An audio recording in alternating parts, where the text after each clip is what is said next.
my story is all just shooting my shot. If someone's thinking, oh, look, I could never do that. No, you can. Like, just like prep your emails. Think about who you want to reach out to. And my biggest thing is like, what value can I provide to them? They need to hit numbers and they need to make sales. So thinking always, how can my goal help them get to that goal? Once you unlock that, you start to get yeses.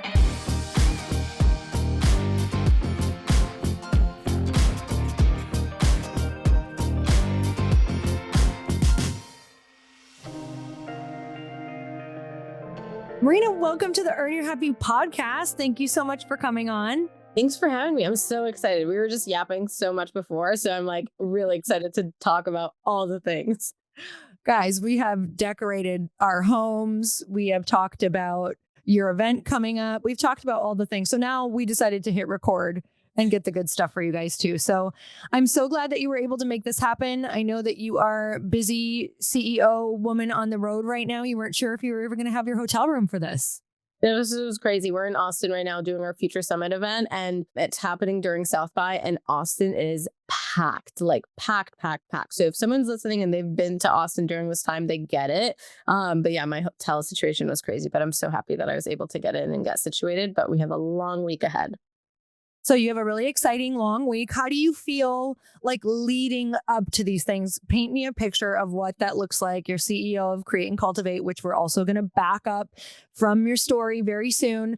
But what does that look like leading up to these events for you guys? Yeah, so it is like the details that most people don't think about, right? It's figuring out how the line is going to be actually structured and permitting and the design of the stages and everything. I would say like the actual week is crazy in the sense of just like confirming everything. Shipping is crazy, as you know. It's just all of the little details, but I'm just so grateful. I have an amazing team. I have 10 unbelievable, very hardworking women that are just crushing it and know exactly what our attendees need and like what makes a really, really good experience for events to make sure that like both the extroverts and the introverts are comfortable when they attend. And so it's a lot of moving pieces, and I'm definitely much calmer than I usually am. And that's really my team for like really holding it down. It's been amazing. That's so good. And also that you guys have each other, like you can kind of bounce off of each other in freak out moments. What's been like your favorite part of having, a partner that you get to work with? So I have like the best business partner, Jacqueline Johnson, who's the original founder of Create and Cultivate. She's the best because she has so much experience. Obviously, I've always been a solopreneur.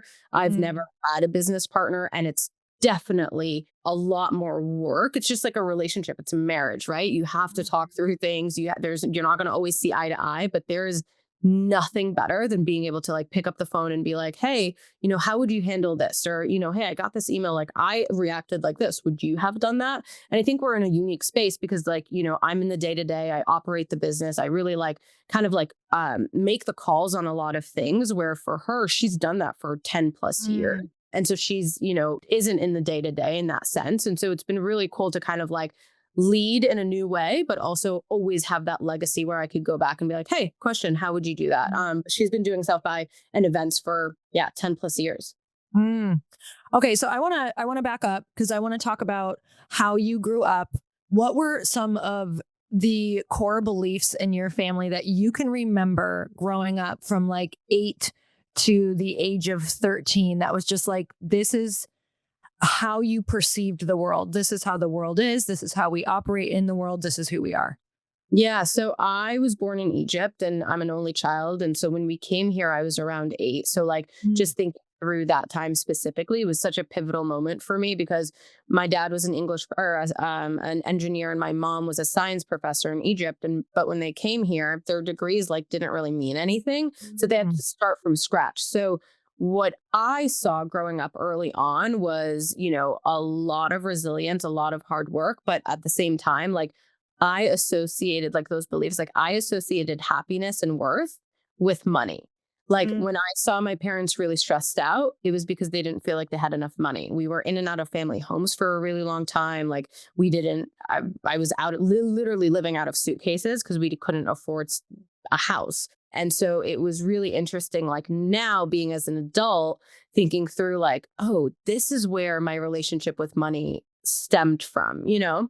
I would say the other belief I like kind of was instilled with me is this like, and I know we're in a, and I'm curious to think like to hear what you think, but we're in this like anti-hustle culture. Mm-hmm. I watched my parents hustle since the day I was born. Like, Same.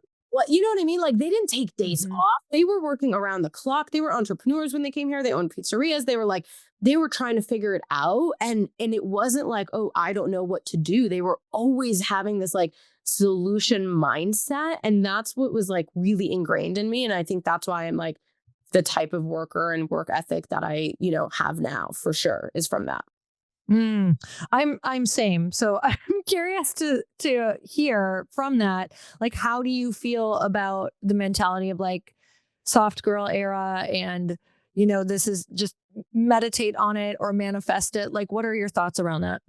I really want to find this happy medium between that, like really, really trying to figure that out because I am so far away from soft girl era. Like I am not a soft girl at any areas of my life. And I can be so intense and like when I believe something and I'm passionate, I'm just like, go, go, go, go, go. I don't love this like anti-hustle culture because I do believe that a lot of the entrepreneurs and the business owners and executives and just like humans that have gotten to where I want to be, they have worked so hard.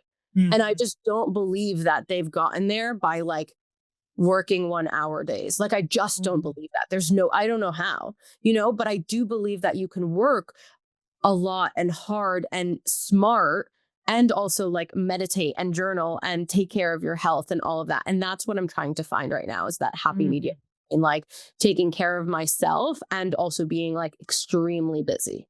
Mm-hmm. I'm in the same position. I'm just like, I grew up seeing my parents work super hard, almost too hard, but without the results that they wanted. So it's kind of like we get to be the generation of like, how can we work hard, have some balance? Because I know that you like to work though. Like you're a worker and a creator. From everything that I can see anyway, but have some balance with that. So going back to kind of your career trajectory growing up, what was your first job? Like, were you drawn to anything as a young kid because you watched your parents do certain things? What were some things in your head that you were starting to feel drawn to? And what was that first job? Yeah.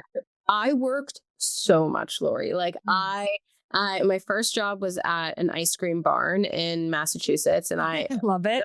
yeah, it was the best serving ice cream. Like it was actually very hard to scoop ice cream for like 8-hour days. Oh, for sure. It was like my hand is about to break. So worked at ice cream barn. I worked at CVS. I worked at Abercrombie. I worked at Aeropostale. I worked at Finish Line. I worked at like you name it, whatever.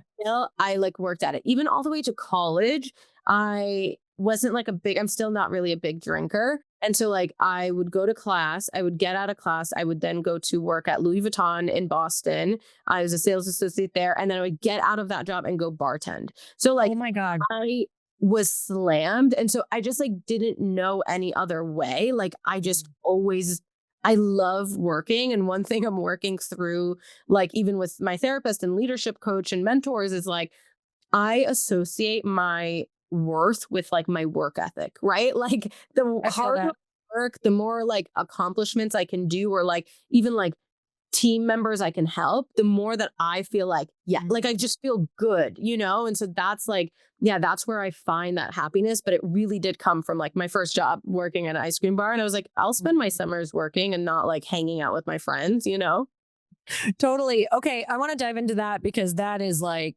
such a core wound for me of I'm so attached. My identity is so attached to my accomplishments. And I think it's like the beginning, right? When you first start getting those like accolades and people paying attention to you for what you've done. And you're like, this feels good. Like, especially for a kid like me who wasn't popular and totally was, more of an outcast. And so it's like you learn when you're older, oh, that equals love. That feels like safety, like especially social safety, like, oh, they'll like me if I X, Y, and Z. How are you working on it? Like in therapy, how are you working on kind of detaching from that, from needing to always be accomplishing something? Yeah, I think it was my therapist who asked kind of like, well, why are you able to like keep showing up, or why are you excited about this? And my answer was like ego. Like it was my ego. Like I wanted to be Mm. able to say like, oh, I did this.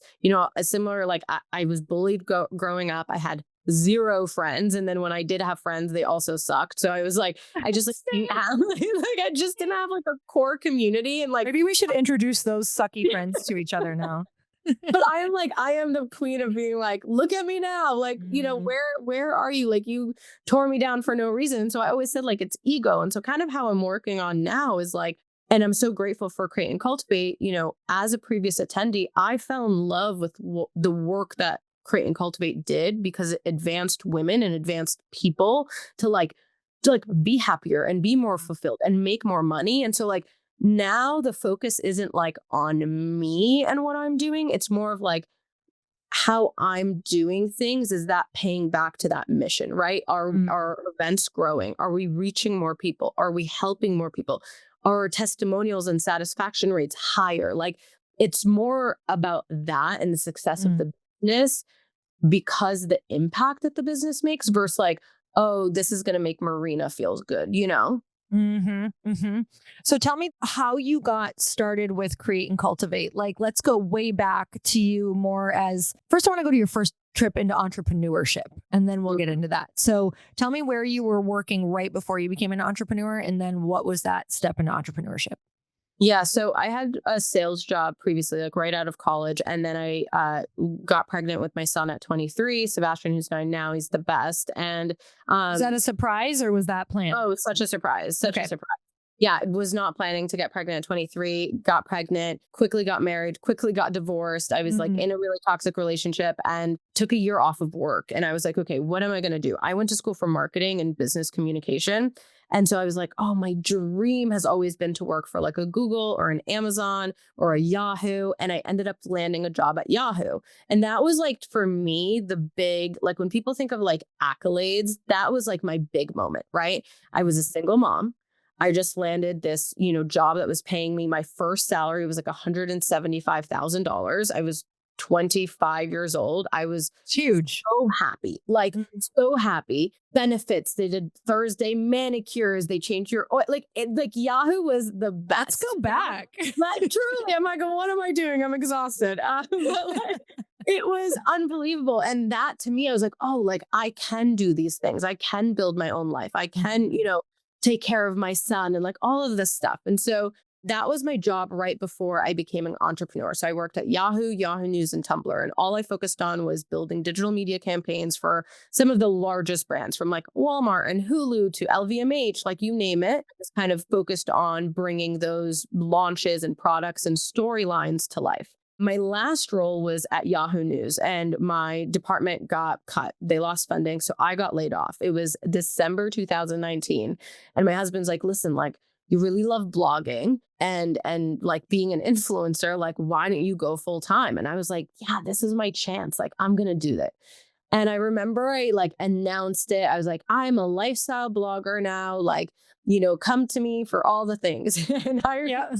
for 1 month, and Lori almost took me out. Like I was like, if someone else asks me what I'm wearing or what outfit I have or like what lip, I can't do it. Like this is Mhm. so hard, and to find the links and say, I was like, I can't do this. Like, That just, is not for me either. When people ask me, I'm like, I'm not gatekeeping. I just literally hate doing this. So I can't find you the link. Like, I just know. like I'm the worst. But it actually was much harder than I anticipated. So I give a lot of creators so much credit of Oh just my like, God, yes.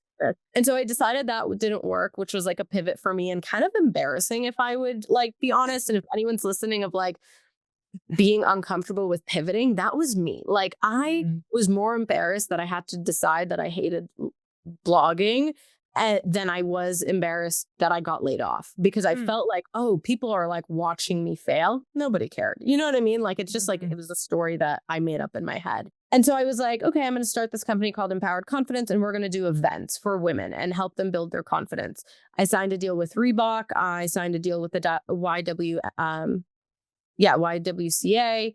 Then COVID happened within a couple of weeks of signing those things. And even for Reebok, like we were doing these events, we had to refund all the tickets back, 300 tickets, refund it all back. It was so bad. And then I decided to create programs essentially to help female founders build their personal brand, make money off of it, and really like just like humanize marketing. Some of the things that I did at Yahoo, a lot of small business owners don't have the funds to like do. And so I was like, how can I offer that to women and help them? And so that's what I did leading up to going to my Create and Cultivate events. I'm hearing like different skill sets kind of transfer. So what I want to ask you for anybody who like, has events or is thinking of events, how did you get those partnerships? Like, how did you know who to go to? Were they paying you? What did that look like? How did you approach that?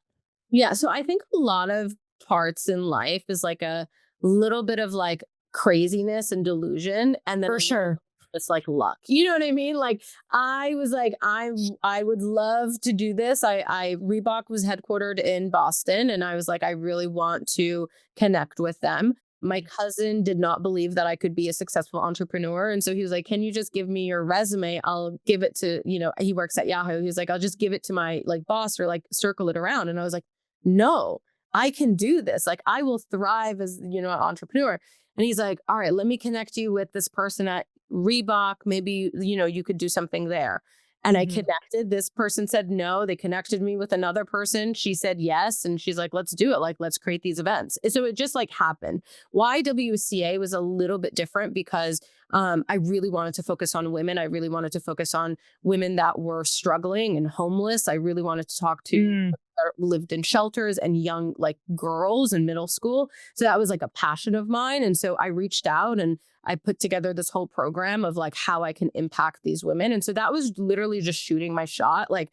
But like my story is all just shooting my shot. Like I'm just constantly being like, hey, like trying to just put myself out there. It's usually like because I don't do that in person as much. I get a little bit nervous in person, believe it or not. So I would rather just like DM someone, and if it works, it works. And if it doesn't, I'm like, I kind of forget about it, Did you always feel that way though? Or tell me about like the beginning when you're first firing off some of these emails, like, oh God, what are they going to think? No, even to this day, I'm like still scared shitless, but I just like, what do I have to lose? You know what I mean? Like why? And I have this thing of like, why not me? And I think it goes back to this work, like ethic that I have. I know I will be able to accomplish something. I don't ever really let people down, especially in my professional life. Like I just get this thing done. And so I know that like, if I can bet on myself, I just need to convince this other person to bet on me.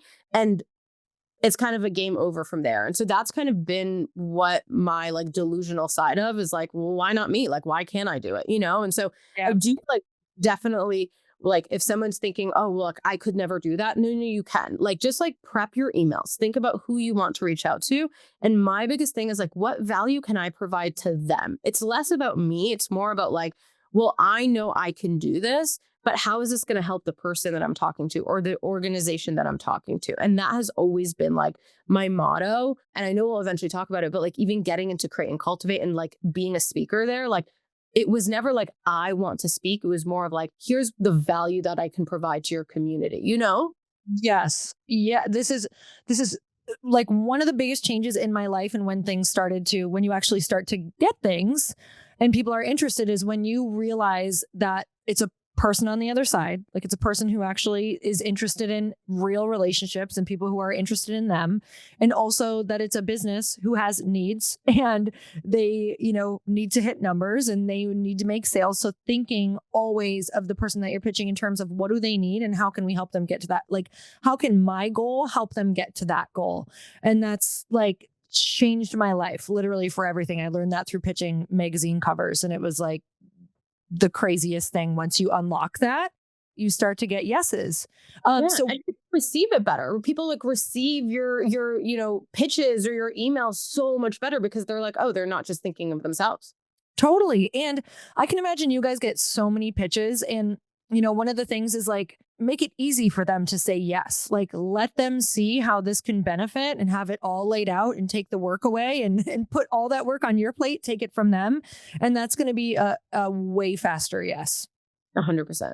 Okay, so where were you like emotionally and mentally through that portion when you said, I'm going to be an entrepreneur? Like, how were you feeling? Were you feeling super confident, or did you feel a lot of like, were you feeling really like self-doubt? What was going on for you? Yeah. And I'm curious to hear kind of how you think about this, but I think naiveness is so bliss. Like, I wish I could go back to that, 28, 29-year-old Marina who was like, I'm going to be an entrepreneur and I'm going to do this because, like, I just saw so many unbelievable opportunities and like it was just like limitless. And so yes, I was scared again, like I was nervous and all that stuff, but I just figured like I'm going to do it. And when I did start, I had this like timeline of I'm going to do it for 3 months. And if it doesn't work for 3 months, I'm going to go back and get a full-time job. And I will tell you, the second I removed that timeline, it was like Mhm. game on, baby. Like we're not stopping. Like we're going to keep figuring it out. And I loved that I didn't have a plan B. This was like my plan A, B, C, and D. Like I'm doing this. I got to figure it out. But that vision evolved. And so I was really scared early on. I was very like unsure about what I was going to do and how it was going to work out. But I just kind of like lived in the moment, which is so different than what I'm living now. I'm very much not living in the moment. I'm living in like 3, 4, 5 years of business Mm. planning. But like I was living in the moment of like, okay, I'm going to create this program. I created it. Okay, I'm going to launch this program. I launched it. Okay, great. This program worked. I'm going to launch it again. Like it was very like I was just collecting data as I Mhm. progressed. Whereas now, something I do wish I did in the past of like kind of like future focused and future planning, where I could sit down and think like, okay, well, if this works, how am I going to make more money? How am I going to like market it more? How am I going to reach more people? Like all of that stuff. Mhm. I was too young. I was too early. Like I didn't know to think like that, you know? And so I would say like going back to that, yes, I was terrified. But I was figuring it out like as I went and I really like missed that kind of, you know? Mm. Oh yeah. I'm so grateful for that time period in my life. I'm very much like you where I'm just like a fast start. I'll go like shoot my shot. And now that I'm getting older and have had a lot more experience, I'm like I'm more hesitant because I'm aware of like all the things that come with the things I'm going to start. I'm actually so grateful that I was still like super naive when I started this, like started raising money for this product. Because if I would have known what goes into products, like physical products, compared to what I came from, like the digital world, masterminds, speaking, books, like it's very different. So I'm Yeah. glad that I'm so glad I'm in it now, but I wouldn't have started if I had all of the details. So I'm grateful to my past dumbass self. It's great. Yeah, no, 100%. If I knew what it was going to take to be the CEO of Create and Cultivate, I fear that I would not be the CEO of Create and Cultivate. Like I would not have thought so hard We to start wouldn't. this company. Why would Like, we? We yeah, wouldn't. like there was no way. Like I just Mhm. I wouldn't have understood the value because it's like, yeah, it would sound crazy that I'm like signing up for this willingly.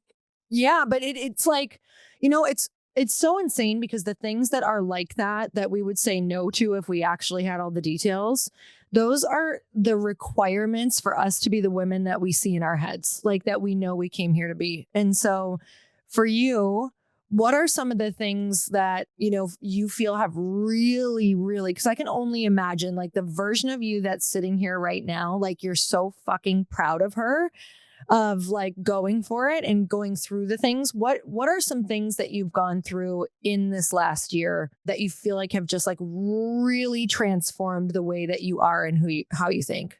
Yeah, it's actually like wild when you think of how much you can evolve in such a short period of time. For me, it's been, we acquired Create and Cultivate back December of 2024.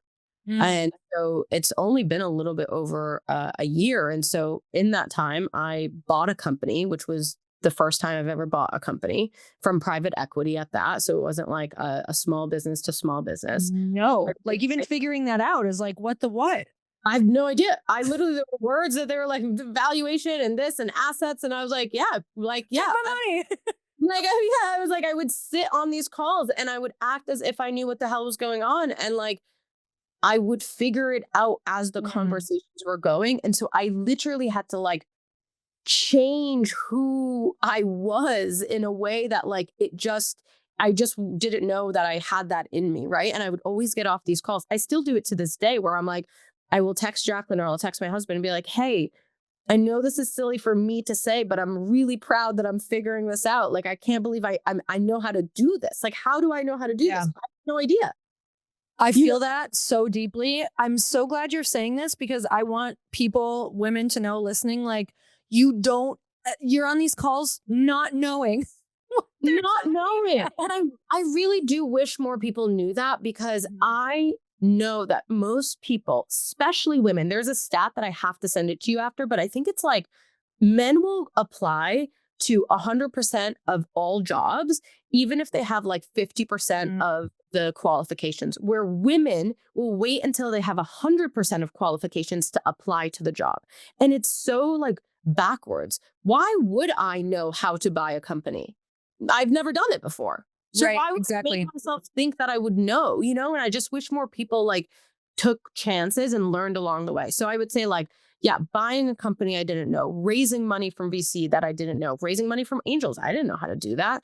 I would say like out of all of those things, leading a team is the most humbling experience I have ever gone through. That being a mom at 23, like leading a team is really takes the cake because it is, you want to talk about ego, you want to talk about personalities, you want to talk about energy. Like it's not about you. And like to be a good leader takes a lot of work, a lot more work than I would have ever anticipated, right? Like I just always assumed like, hey, I'm like a friendly people's person. I'm very open, I'm warm, I'm welcoming. Like this is going to translate all the time until maybe you don't have a warm, exciting news to share that now I have to have this tough conversation and I don't want to have this tough conversation, you know? And so I think out of everything, the one thing that really like evolved me or something that kind of like I wasn't prepared for anything would be the leading of a team and growing that team alongside me growing as well is definitely like a big milestone that I don't think I anticipated. I'm just like feeling everything you're saying because those are the things that have really like rocked my world as well. I mean, I felt the same way. I was like, oh, I'll be a great, like I'll be a great leader. Like this is awesome. And it's like rocks your world because sometimes the personalities that you actually really need in your business are so different than what you would maybe know how to work with than anyone you've ever really talked to. And it's like, it's learning all new languages for however many team members you have. It's like, oh, you speak Greek? Oh, you speak Italian? Oh, I have to speak totally different to all of you like to figure it out. Yeah. And just understanding people's like love languages that you're not actually like married to. Like, oh, okay, you actually want me to say good job over and over again. I don't need that, but you do. So now I have to do that. But I can't say it too much because then you're going to feel like you're doing everything. Like it's just this whole game of just like personalities. And it's something that I'm just like really excited to dive into. And I'm like, okay, how do I become a better leader? I got a leadership coach. I have a therapist. I'm reading book. Like I'm just like, I'm trying to do the things so I could just like get better. And I just learn along the way.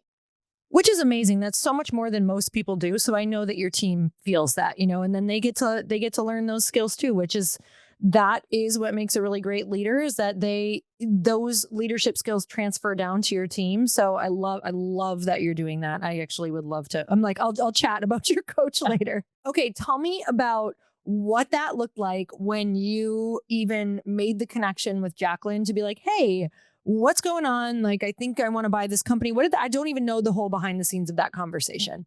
Yeah, it was so crazy now I look at it because I'm in Austin right now for South by Southwest. In August or March 2022, I was in line at 9:30 in the morning waiting to get into my second Create and Cultivate event. I was like, got ready. I was waiting in line. I'm anxious. I'm by myself. And I just like remember going to these events and being like, this is such an amazing place. Like knowing that I came from corporate and I was going to a lot of conferences, there was just like nothing like that before. I would always see Jacqueline and she was like this gorgeous, hardworking person that I would like read about. And at the time she had already sold Create and Cultivate to private equity. So she was there and like but not operating the business anymore. And so I think that I had seen her at a very like different stage in her life than like maybe I would have if I started going before COVID. And so I remember like I would introduce myself, I kept going, I flew out to all the events, I, would message talent team. And eventually we had a mutual friend that connected me with Jacqueline personally after I had spoken at Create and Cultivate. And she's like, hey, I think you should be on Marina's podcast. And so she was on my podcast January 2023. And I was driving one day, Lori, and I had this like idea, and I was running my own masterminds and retreats and all this stuff. But I was like, how cool would it be if Jacqueline and I started a mastermind together? Why did I have that idea? Why did I think she would want to start no idea. I have no idea. And I remember sending her a DM and I said, hey, and I literally said, hey, I'm going to send this to you before my brain talks me out of it. Have you ever considered starting a mastermind? Now that I know Jacqueline is just so funny, she's like, yeah, why? What are you thinking? Totally. I was just like, okay, that's crazy. But knowing her, that's what I know of her, but I didn't know that at first. So I could see like, yeah, you're like, what? I was like, oh my God. I used to always call her by her full name. So I'm like, guys, Jacqueline Johnson like messaged me back, which is crazy now. And I know she loves that part of the story, but I literally was like, Jacqueline Johnson messaged me back. I got to like really like bring this home. And I remember sending her voice memos. I was like, hey, this is what I've been doing. Here's the power of these like types of businesses. Here's the profit and like margins I was doing. And I was trying to figure out a way to like position myself as this like expert, since I know publicly she has these accolades, right? And so she's probably looking at me like, who is this girl? And not because I was less than. I think for anybody that's listening, a lot of the times we hold ourselves back from reaching out to people that look like they're further ahead from us because like maybe we don't have the same accolades or the accomplishments that they have. But Totally. like my skill sets are so much different than Jacqueline. And that's why we complement each other. And like she might have, sold 2 businesses and done all that stuff, but like my accomplishments are like equally as valuable. And I think that is something you just should always remember when you're walking into these rooms, especially rooms that are bigger than what you think you deserve to be in. There's so much that you can offer. And I don't think that like we kind of remind ourselves of that enough. But on that voice memo, it's really funny. I was like, here are the things I can do. I saw that you launched a fundraising masterclass and I saw that you dropped the price within a week, which leads me to think that you couldn't sell it. I can help you market that. And I like literally like bashed her without even meaning to. And like, don't ever try to do that to me because it will not translate the way that she took it. Like literally. And she was like, yeah, you're right. I like didn't market it, but like, it was just like something I was trying like out. It was just so funny. She's like, but I would love to chat with you. Allie Webb also would be interested. So Allie Webb's the founder of Dry Bar for anyone listening. And I was like, at that point, I was like, oh my God, Jacqueline Johnson and Allie Webb, like this is crazy. And so we jumped on a call and we decided that we're going to start the Blueprint Mastermind. And during that time, I was just like, okay, here, like as a consumer, this is what I would want. Here are the type of speakers I want to listen to. Here are the rooms that I like need to be in. So let's create it. And here's the price point. Like I just like operated that whole entire business and it was unbelievable. And I was flying home from the event and Jacqueline voice memoed me. This was our first event, like a few months after launching it. And she was like, hey, private equity is looking to sell Create and Cultivate. Would you want to buy it with me? And I remember like, and I say this story because it's like so funny. I like never used to fly first class, but I was flying first class home from this event and I was laying down. Okay. This is like, when you think of your future self, this was my future self, right? Like I didn't belong in this room. I could not believe I just crushed that event. I can't believe I'm in first class. Like all of these things that were like so big, that I had like manifested and all this stuff. I remember like laying down, I got this voice memo and I like when you'd want to jump up and like you're just pressing and your like seat is slowly getting up. But I'm like, I just want to react. Yeah. But I because it was just like, it was the craziest experience. And the reason why I say it was the craziest experience, and hopefully this resonates, it's like, I did not go into this partnership thinking I was going to eventually buy, Create, and Cultivate. I didn't know that was an option, right? Totally. I think we dream as big as we think we're worthy of. And not that I didn't think I wasn't worthy of Create and Cultivate. I didn't know that was like, again, in the horizon. So all I did was show up as myself, right? Mm. I wasn't trying to pretend to be anybody else. I operated the blueprint exactly how I would. Like led the team exactly how I would. I just showed up as myself. And that paid off within itself. And I think that's like if there's anything someone takes away from this episode is like, just like fully show up as yourself and things will fall into place as they should. Like you don't have to force anything. Mm. That is so true. And just, because again, it kind of goes back to the people running these things are people and they want relationships. And we want to work with people that we enjoy working with, who are hard workers, who want to add value. And like, yes, of course, there's always like, intention behind different things, or you have some goals, but you have to also have the goal of just wanting to bring value and 100%. really help people. And people feel that. I'm telling you, like, there's no doubt why that happened is because of how you went into it, and just like, without attachment to it. Sounds like this will be great. This sounds awesome. This is already fun. I'm having a great time. Like, Yeah, I'm meeting all these amazing people and I'm learning so much along the way. That was enough for me. totally. Okay. So you guys also have a big event coming up. And first I want to talk about like, who is the Create and Cultivate like customer? Who is that woman? What is she like? What is she struggling with? Yeah. So it's really unique. We have different products and I say products, but different like events for different women based off of their journey. So we help women like from launch to legacy or from ideation to like exiting. And so have different products and experiences depending on where they are. So 7-figure founders, 6-figure founders, moms, we have a mom retreat coming up. And so our goal, like no matter what, for every single event is to advance women.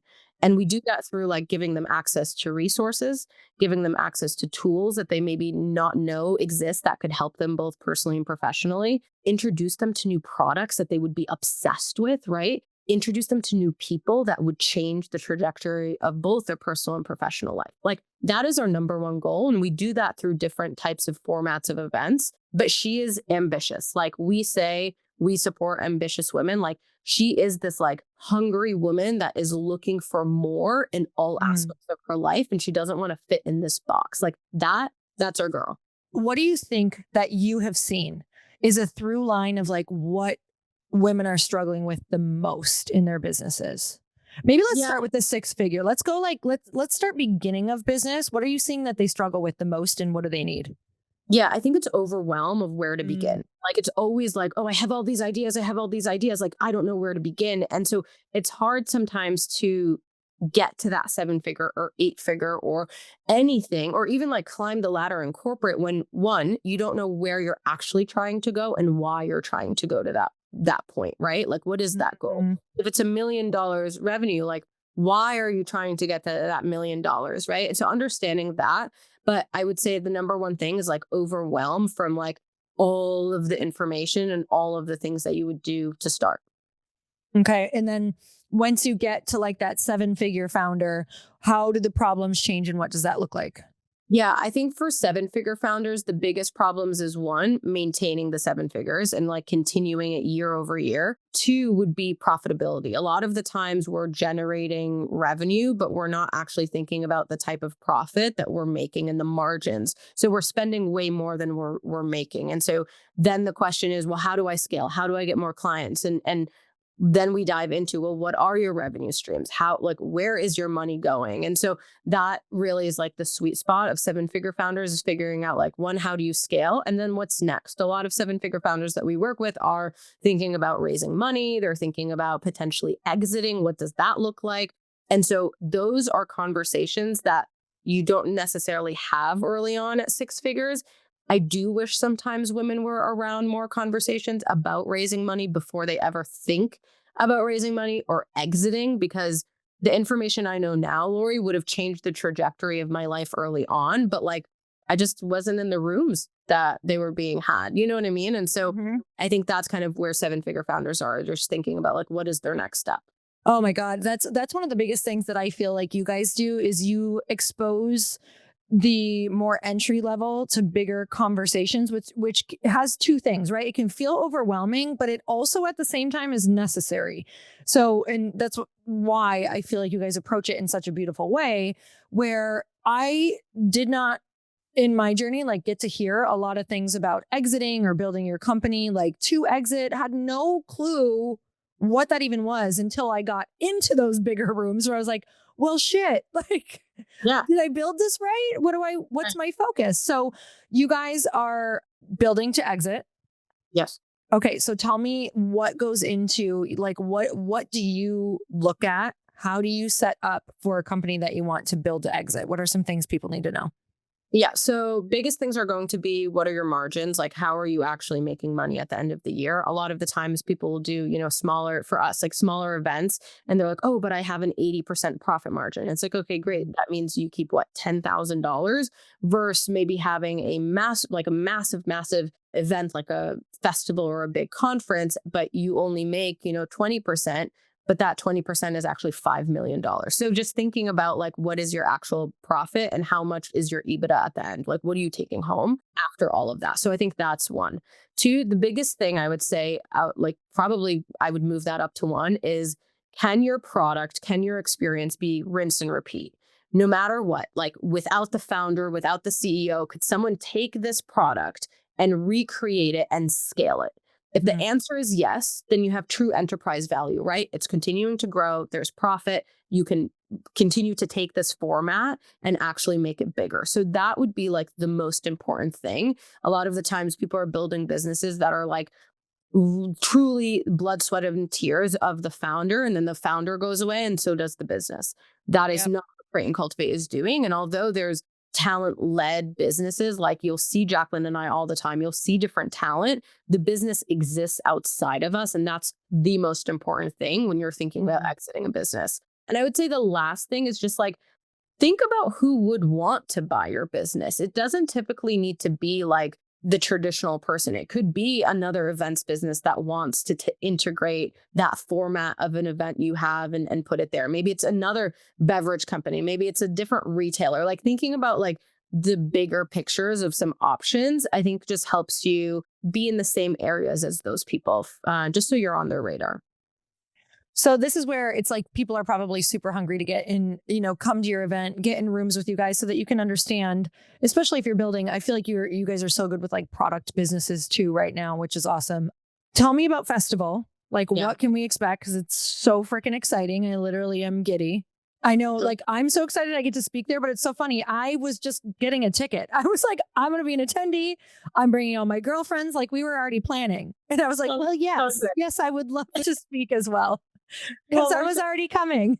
No, seriously, that we're so grateful that you were already coming. That is like, it always means so much to us.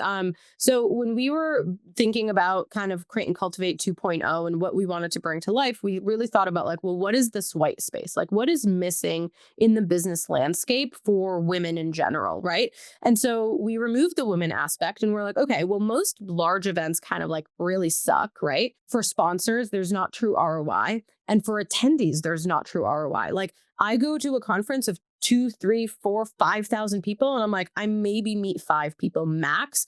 And I'm like, oh, cool. They were cool. But there was no like true connection or intention around it. And so we were like, how can we change that?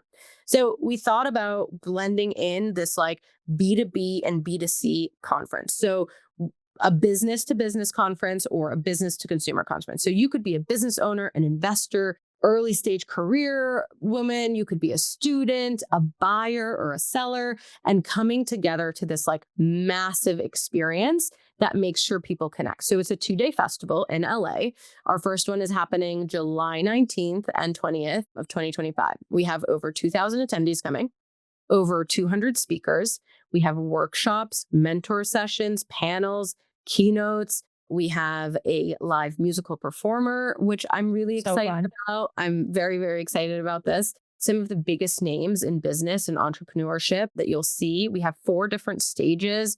So you'll hear everything. This is really where like business, innovation, tech, culture, health, and wellness really collide from a content and a communications perspective. But what I'm really excited about is, going back to that ROI and kind of like events kind of sucking sometimes and being overwhelming, we created something called Connect. And this is our algorithm that it's kind of like matchmaking for professionals. And so you'll go in person, you'll create your profile when you buy a ticket, and you create your categories. So maybe you're interested in marketing and you're interested in learning more about influencer marketing. And maybe you're interested in like getting a job in influencer marketing. So you're going to pick those in your profile. You could pick a bunch of things. The other person on the other end is going to do the same, and they're going to pick their values and interests. Those two people actually connect. If their algorithm says, hey, you actually should meet. And so you're going to have a curated list of people that are able to provide value to you, whether it's helping you find a mentor, find a job, find an investor, or just maybe you just want to talk about like life and motherhood and burnout, like whatever that is, you can match with people. So we'll have this matchmaking program in person. It's the largest matchmaking program for women that exists. We'll have over 10,000 meetings in person, one-on-one meetings that are 15 minutes. And we're so excited about it. That is so cool. This is awesome because so many people go, and if you're not naturally like extroverted, or if you haven't been working on it, you're probably really not going to meet who you need to meet, because you're going to go to the people that look like you and seem easier. And that's not going to help you because most of the people you need to meet, you're probably intimidated by. So I love that it's like it's forced connection in the best way with the right people. So that's like vital at these events, because that's what they're for. Like, you want to go, yes, you want to learn, but we know that events are like the gold is your connections and who you meet. Yeah, no, we're really excited. And the sponsors that we have and activations in person, it's just going to be so much fun. We were like, how can we make a business conference more fun, and we're like, make it a festival. Like, that's how we're going to do it. So fun. Well, I'm literally so excited. It's on the calendar and it's like a highlight. So we also have a coupon code that we get to give everybody. It is Lori20 off. So LORI20OFF. We laughed about the coupon code, just Lori20 off. Yes. 20% off the ticket. And what's the date? July 19th and 20th in LA 2025. And there's 3 different tickets. You could do GA, VIP, or golden ticket, which gives you a supper club access, which is our dinner 2 nights before, which is going to be amazing. So fun. And I've been to some of those dinners and they're awesome. Like, if you really like, that is where you get to meet really incredible people, really drop in. I still like know one of the girls, like she's been in my life ever since one of the very first Create and Cultivate dinners that I went to. Like, she's still in my life. It's so crazy. Yeah. I sat next to her. And I know you guys know this, like, honestly, more than a lot of people, but like, there is nothing like these connections that you make. No. Like, they become your business partners, your best friends, your accountability buddies, your investors. Like, there's just so much opportunity that comes out of it. And you just like have no idea until you're in those rooms. It's so cool. People don't understand you. You have to be in these rooms. Like, I will go down in my grave, like saying, go to events. Like, that's what I'll say on my grave. Like, go to events, because they're vital. Like, if you think that you want a thriving business, it's all about your relationships, and you're not going to get the relationships you need in your same daily routine. Like, and it's not the same as DMing. That can come in handy for sure. I've absolutely gotten some amazing things through DMing, but it moves so much faster when people can put an actual face to a name. You get to meet them. You feel their energy in person. Like, it's game changing. It will speed up everything that you're doing. So you guys go and check it out. It's in the show notes. Coupon code is below. And Marina, thank you so much for coming on the show. Thank you for having me. Thank you guys. And until next time, earn your happy. Bye, everyone.